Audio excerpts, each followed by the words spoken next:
ನಾವೆಲ್ಲರೂ ಒಂದೇ ಹೇಳುವಂತಹ ಭಾವನೆ ಇದೆಯಲ್ಲ. ನಮ್ಮ ಹೆಸರು ಏನು ಅಂದ್ರೆ ನಮ್ಮ ಹೆಸರು ಮನುಷ್ಯ ಅಂತ.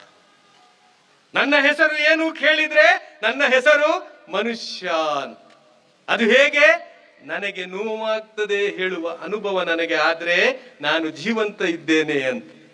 ನನಗೆ ನೋವಿನ ಅನುಭವ ಆದ್ರೆ ನಾನು ಏನು ಜೀವಂತ ಇದ್ದೇನೆ ಅಂತ. ಬೇರೆಯವರ ನೋವಿನ ಅನುಭವ ನನಗೆ ಆದ್ರೆ ನನ್ನಲ್ಲಿ ಮಾನವೀಯತೆ ಜೀವಂತ ಇದೆ ಅಂತ. ನೀವು ಯಾವ ಹೆಸರು ಇಟ್ಟುಕೊಂಡಿದ್ದೀರೋ ಅದು ಎಷ್ಟರ ತನಕ ಇರುತ್ತದೆ ಅಂದ್ರೆ ಆ ದೇವನು ಕೊಟ್ಟ ಉಸಿರಿರುವ ತನಕ ಮಾತ್ರ ಇರ್ತದೆ. ದೇವನು ಕೊಟ್ಟ ಉಸಿರು ಹೋದ ನಂತರ ನಿಮ್ಮ ಹೆಸರು ಕೂಡ ಇರುವುದಿಲ್ಲ. ನೀವು ಡೆಡ್ ಬಾಡಿ ಆಗ್ತೀರಿ, ನೀವು ಹೆಣ ಆಗ್ತೀರಿ, ನೀವು ಮೈಯತ್ತಾಗ್ತೀರಿ.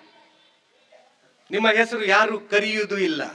ತಂದೆ ಹೆಸರು ಮಕ್ಕಳು ಕರೆಯುವುದಿಲ್ಲ, ಗಂಡನ ಹೆಸರು ಹೆಂಡತಿ ಕರೆಯುವುದಿಲ್ಲ, ಒಬ್ಬ ಫ್ರೆಂಡಿನ ಹೆಸರು ಇನ್ನೊಬ್ಬ ಫ್ರೆಂಡ್ ಕರೆಯುವುದಿಲ್ಲ.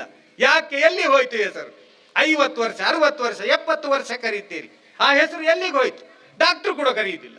ಹಾಸ್ಪಿಟಲ್ ಅಲ್ಲಿ ನಮ್ಮ ಸಾವು ಬಂದ್ರೆ ಡಾಕ್ಟರ್ ಕೂಡ ಕರೆಯುವುದಿಲ್ಲ. ಫೈಲ್ ಇರ್ತದೆ, ಹೆಸರು ಇರ್ತದೆ, ಅಕ್ಬರ್ ಅಲಿ ಕೈಸಾ ಹೈ ಜಿ ಅಂತ ಹೇಳಿ. ಜೀವಂತ ಇರುವಾಗ ಬೆನ್ನು ತಟ್ಟಿದ ಡಾಕ್ಟರ್ ಉಸಿರಿಲ್ಲದಾಗ ಹೇಳ್ತಾರೆ, ಸಿಸ್ಟರ್ ಡೆಡ್ ಬಾಡಿ ಶಿಫ್ಟ್ ಮಾಡಿ ಅಂತ. ಹೆಸರು ಎಲ್ಲಿಗೆ ಹೋಯ್ತು?